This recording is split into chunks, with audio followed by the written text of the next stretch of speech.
I think we can go ahead and get started. Thank Awesome. you. Thanks a lot, Tyler. Mhm. Hi, everyone. My name is Perry Sal. I'm the head of claims at Alpha Secure. Thank you for joining us at our webinar series, Cyber Claims Anatomy, Role of Digital Forensics and Incident Response. I am joined by my colleague, Tyler Round, head of customer success, and our guest today, Kayla Barker, director of incident response at Arctic Wolf, one of the top cybersecurity companies in the world. Thank you, Kayla, for joining us. Feel free to introduce yourself and provide a little bit of your background. Thanks, Barry. Hi, everyone. My name is Kayla Barker. I'm a director of incident response team lead at Arctic Wolf. Just a little bit about Arctic Wolf and who we are. Primarily, Arctic Wolf started as a full service MDR SOC company, so monitoring networks from a proactive perspective, trying not to get to the point where you would need any sort of incident response services. However, we do have an incident response sector of Arctic Wolf for customers who don't have any proactive services and maybe they had an incident and they need some help with digital forensics and recovering from a cyber incident. So we're kind of a jack of all trades in the cybersecurity industry, as Perry was saying, and I'm excited to be here and talk with everyone today. Thank you, Kayla. A jack of all trades, but also an expert in every single aspect of what Arctic Wolf does. So that's pretty incredible.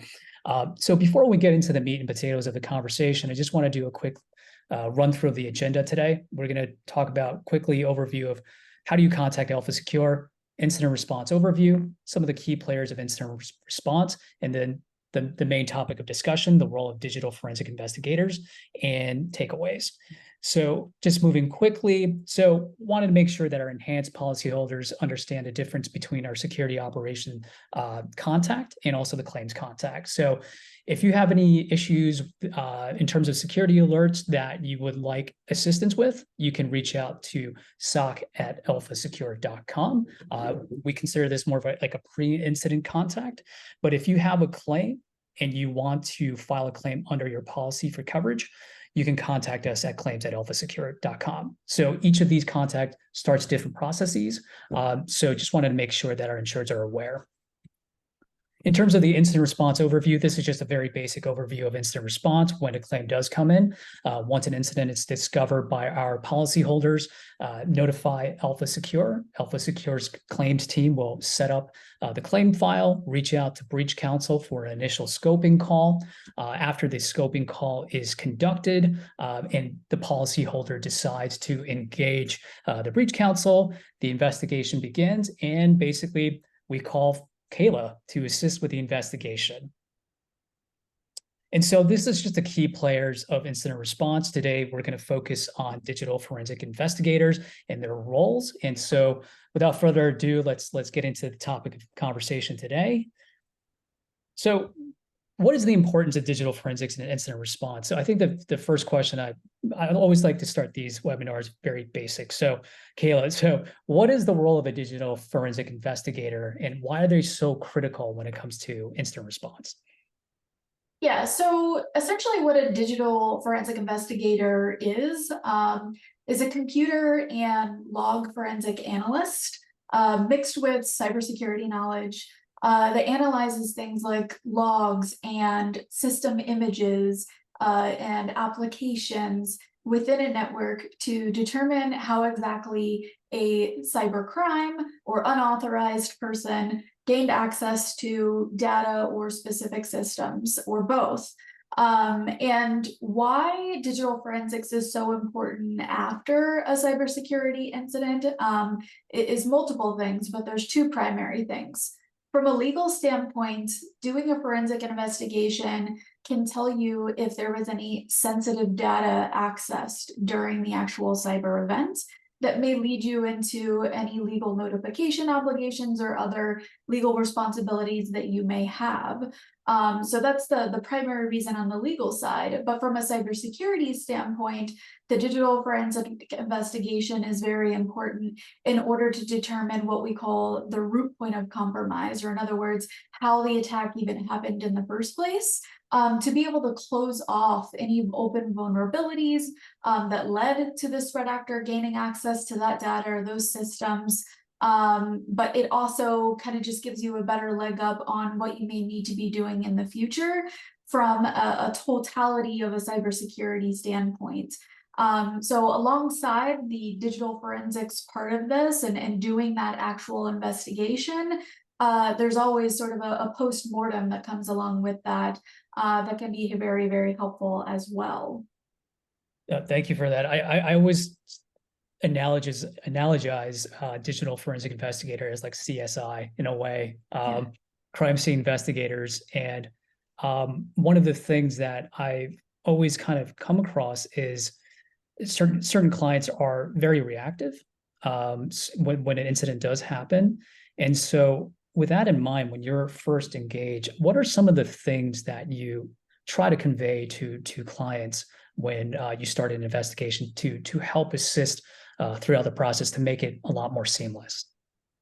Yeah, so, I think the first part of that question, we sort of have to take a step back and understand the anatomy of incident response in general, because it's so much more than just the digital forensic analyst aspect of this. You have multiple different parties involved from an incident response aspect. Most of the time you'll have something like a case lead, which is a project manager, making sure that all of these things are done seamlessly in a expedited manner. Especially if you have systems down, you're not able to operate business. And then you have the restoration and recovery aspect of that as well, which is basically getting your systems up and running, your data accessible again, as well as doing data collection, or in other words, evidence collection for the actual digital forensics to occur. And then there's also another piece of it as well. If there's some sort of ransomware event where there is a ransom note, there also may be a piece where threat intel or threat actor negotiations comes into it as well. So that's just from taking a step back level, understanding, all the pieces and parts in an incident response engagement. But more specific to, at the very beginning, what we try to convey to clients who have just had an incident, first and foremost is, I know this is a stressful experience, but that's what this incident response team is here for. So, we're going to help you get through this together. The second piece that I try to convey as well is preservation. So during that time of stress, it's very easy for IT teams or even some upper level management, C-suite level management folks to start doing things that are not privy to preservation in terms of preserving things for forensic evidence in order for that digital forensic investigation to happen. And what I mean by that is wiping infected systems without us being able to get evidence from them first. They're kind of in that frantic phase where we need to get it back up and running. So they start wiping systems, or they start wiping specific applications that have logs that would be really, really valuable for forensic investigation. So if those things are not preserved in a timely fashion, or the incident is not reported in a timely fashion, where there's days or even weeks that have gone by before a claim is entered or an incident response team comes in, then a lot of that evidence may not be available for a forensic investigation to occur. So that's one of the biggest things that we always tell clients from the very start is, don't wipe anything. Let's make sure that we're, preserving things first. But we're still going to do that in a timely manner, because obviously we know that getting back up and running, if you are down in any way, is the primary thing that needs to be done here. So back to my CSI analogy, basically when you're at a crime scene, you want to make sure you preserve the evidence and not move anything to help with the investigation. Now that's great. In terms of just the working relationship between forensics firms and breach counsel, can you go into a little bit of detail on how that works and how the insured kind of works with both breach counsel and forensics firms during an incident response? Yeah, absolutely. So breach counsel, or in other words, data privacy and security counsel, plays a really integral part. And the digital forensics teams or incident response team works hand in hand with that breach counsel for lots of different reasons. But some of the primary reasons are, one, making sure that our entire investigation and all of our communications are kept under privilege and confidentiality. We're seeing more and more incident response cases, more so on the ransomware side than anything else, go to litigation, or in other words, they eventually get sued in some way, shape, or form for their ransomware attack. So that's where that's really, really important during the actual incident response investigation, that all of those communications, our entire investigation, is under privilege and confidentiality. And that's why, the counsel's involved, and they're making sure that all of our emails are privileged and confidential, all of our calls, so on and so forth. But the other piece of that too, which we kind of spoke about a little bit ago, is that the digital forensics aids counsel in their recommendations and advice that they give you as the client once you've had an incident. So based on our findings, we give to counsel, then they will then give the client recommendations on their legal responsibilities. So those are the two primary ways that we work together, but we always recommend bringing in a breach counsel from the very beginning of any conversations with us, so they can be with us and with the client throughout the entire investigation. One of the things that, I've come across a lot while handling claims for smaller organizations is I find that some of them don't necessarily have a full resources to really assist during the investigation, or it's very complicated for them to undergo an investigation on their own. So in your experience, like, how does Arctic Wolf assist clients that are smaller, lacking in resource, so to speak, in the incident response?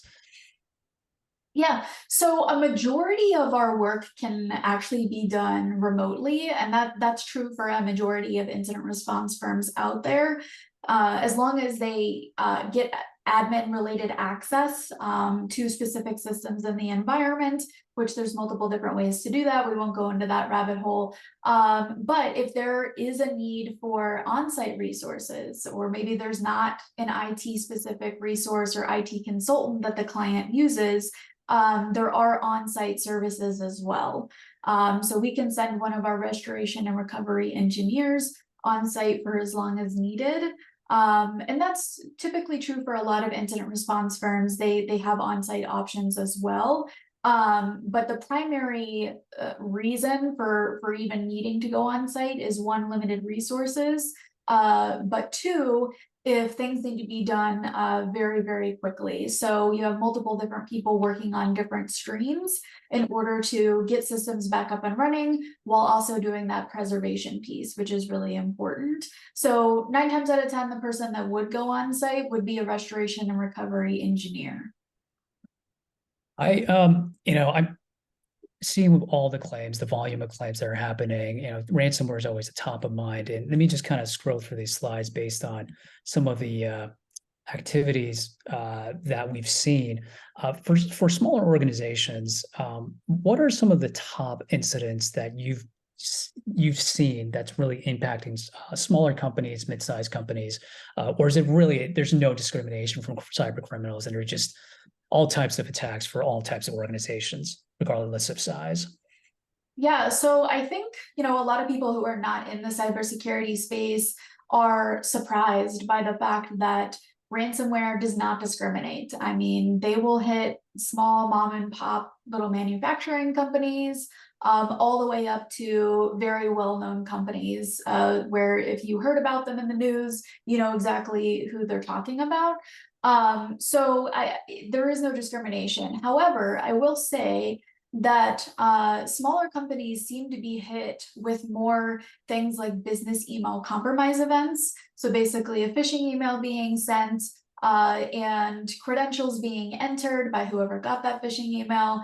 That threat actor then gains access to that inbox, Typically it's someone in the finance or payroll realm of the company, and then they can get funds rerouted to them. So smaller companies are more susceptible to that. However, there is also, ransomware events that happen with those smaller companies as well. But, on the flip side, what we are seeing more and more of lately is companies being a little bit more educated than they were even 3-5 years ago about cybersecurity and the need for creating an incident response plan or creating better security within their network to avoid these types of situations. So some of the situations that we run across are what we call pre-ransomware events. So it's where an IT team or a monitoring company like Arctic Wolf on the MDR side is monitoring the network, and then they see something along the lines of suspicious activity in the network, like, oh, this domain admin user, which is a higher level user, keys to the kingdom to the network. Oh, this wasn't the IT guy that logged in, so who was this? Or they see a piece of malware that was detected by their antivirus or their endpoint detection and response that they have on their endpoints, and that piece of malware is caught in time. So I see a lot of companies making an effort to have better security and kind of stopping it before it gets too bad, which is good. But even in those situations, it's still recommended to get some sort of incident response involved, to do a little bit of a forensic investigation, confirm that root point of compromise, and make sure that that threat actor really doesn't have any backdoors to get back open into that network. So in your experience, what are some of the common things, at least from let's say business email compromise, because we do see that quite a bit for our policyholders.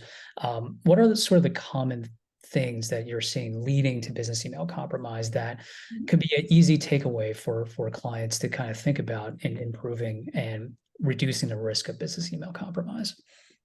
Yeah, so a lot of what we see with the business email compromise is in relation to spoofed domains. So a threat actor will essentially create a domain email address that is one letter off, turning an I to an L, essentially, to where it's very easy for someone who's quick on their workday, going through their emails to miss, like, hey, this really isn't the person at that company. It's actually a spoof domain that's just one letter off.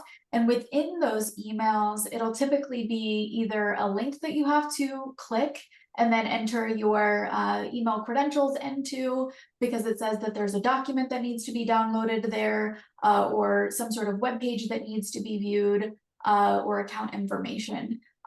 Or sometimes a threat actor will completely forego a link and they'll just include an attachment within an email. We see more so attachments with potential pre-ransomware events than we do like fraudulent bank account information and things like that with business email compromise, because downloading a document from a phishing email can contain what we call a malicious payload. So as soon as that person downloads that attachment, it has malware in it, and if they do not have any sort of endpoint protection on their computer, then it can kind of spread like wildfire from there with that malware.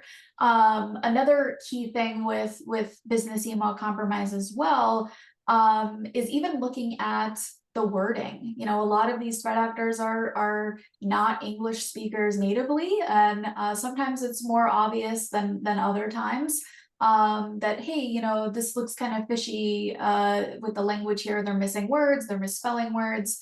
But we see very, very sophisticated threat actors with the business email compromise as well. So I think one of the key takeaways is employee training, whether you're creating that training internally or you're contracting a company like Arctic Wolf, who does employee training and phishing simulations to properly train your employees on what to look for in those situations.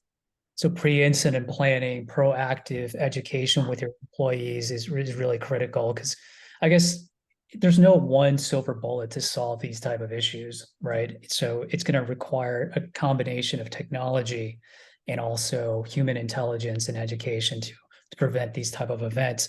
One aspect, that we always kind of talk about is multi-factor authentication, MFA. Can you explain a little bit to the audience like what MFA is and how that's able to at least reduce the type of incidents that you're seeing?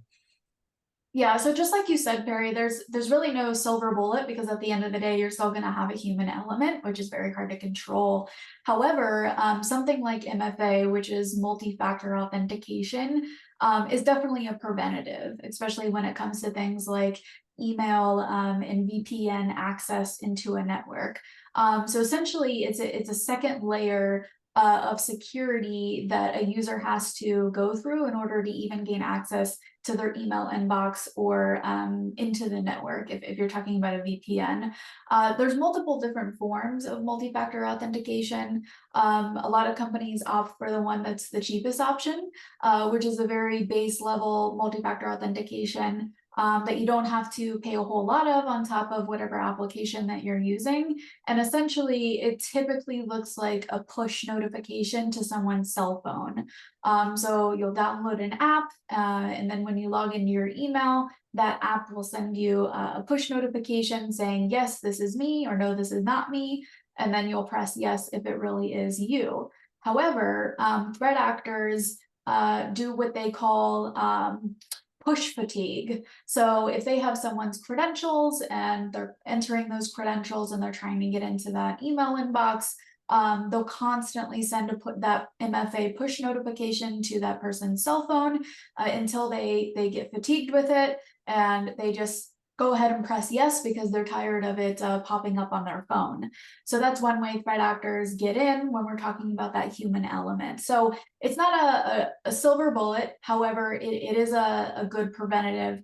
There's also another layer of multi-factor authentication. If you want to go a little bit further, it can be a little bit more expensive, but it's a lot better. It's where instead of that push notification going to your phone, that user just pressing yes and then it automatically letting them in, it actually sends them 3 numbers on the app on their phone, and they essentially have to press the number that appears on their computer screen.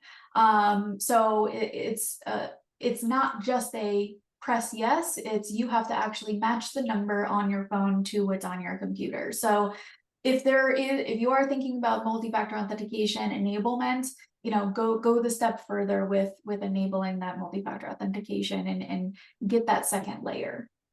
Yeah, no, that's interesting, because I always feel that when you're working, you're so busy doing all these various things. You click on buttons every day, and you might just randomly just click on something. But the fact that it's making you think just a little bit, to kind of sit back, think a little bit, do a little bit more, enables you to kind of not be reactive. And that's one of the things that I've noticed is a lot of business email compromise. It's just folks, unfortunately, being really inundated with the work that they're doing, and then all of a sudden they get something that looks legitimate and then clicking on it. So yeah, that's really, really critical. Just taking a step, taking a moment, take a pause before doing anything. One of the things that I try to tell our policyholders is that when it comes to like business emails, a lot of the emails that they use have MFA sort of built in. So in your experience, like how many of the incidents that you've worked on did the client have MFA but weren't enabled, and that was sort of the source of the attack? Yeah, if I had to put a percentage to it, I would say around 70 to 75%, which is very unfortunate because we have a built-in protection there. It's an extra layer that they could have put into place, where they have the ability to do so, but only some users opted in and not others because it wasn't a requirement. Right. Yeah. Yeah, I've personally, in my experience, I always found that when I had a conversation with some of the clients, some policyholders, it's either their IT folks, they're like, yeah, I've been trying to push for MFA across the organization, but because certain individual may be in more senior positions and it's a little more challenging, it's a little inconvenient for them, and as a result, they don't implement it for the rest of the organization. And I find that it's kind of like a cultural thing across the organization that the leadership needs to really see the value of this and really lead by example when it comes to security in order to enable the rest of their organizations to also take security seriously. So yeah, I've seen that countless times where they have MFA, they just didn't enable it. And then the IT admin's like, I've been pushing for it. I've been pushing for it. So having a claim come through really kind of really allow them to really rethink how they're approaching MFA across the organization. So one of the things I wanted to ask is, and I know Arctic Wolf does a lot of proactive work. So what are some of the proactive services that Arctic Wolf provides to their clients? Yeah, so a lot of what we do is surrounded by totality network monitoring. So we'll monitor things like the firewall, which is really, really essential from traffic in and out of the network. So we'll do what we call log aggregation of firewall, as well as any antivirus product that they have. We'll do log aggregation from that to do real-time monitoring of any alerts that may be coming in. If there's anything else in terms of an endpoint detection and response tool other than a antivirus product, then we'll be monitoring that as well. But essentially, from a proactive standpoint, a lot of what we're looking at is traffic within a network, outward and inward, especially if you have remote workers, which we have a lot of these days, as everyone knows. It's important to know exactly what traffic is going more so from the outside into the network than the inside to the outside. Right. So we're monitoring all of that in addition to email environments as well. And then, of course, as I mentioned previously, looking at how we can train employees to be able to monitor their own inboxes for suspicious activity as well, and what to click on, what not to click on, and things like that. It's interesting, just a little bit of an anecdotal story here for you. Another thing with the employee training that's so important that we at Arctic Wolf really, really harp on in our employee trainings is also phone calls. So threat actors are getting more sophisticated by the day. And sometimes a threat actor will find the finance person's, payroll person's phone number online. They will call that person and then they will say, hey, this is, Joe Schmo from IT. We need to get remote access to your computer because, we're rolling out this new software. And then that person will actually give them a remote access to their computer, and then they have keys to the kingdom. So even thinking outside the box of don't click on this link, don't click on this, PDF attachment, it's going outside the box and really thinking what are all of the ways that a threat actor could get into this network, and making sure that we're training on all of those things. I'm glad you brought up that story, because we had a similar situation where our policyholder received a phone call from someone purportedly working for their antivirus vendor, and something just didn't feel right. And kudos to this policyholder for trusting their gut. And they reached out to us, our security operations center, and we were able to reach out to the AV vendor and ask them, hey, is this a appropriate protocol that you do as part of a service to your clients? And they're like, no, we never do that.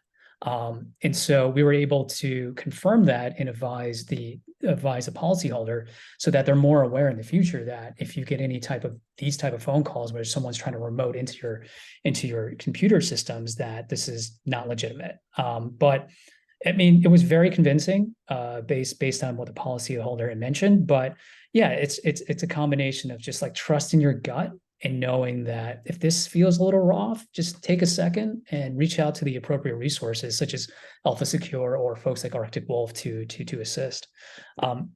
Before we wrap up here, I just wanted to highlight some of the key takeaways that we talked about.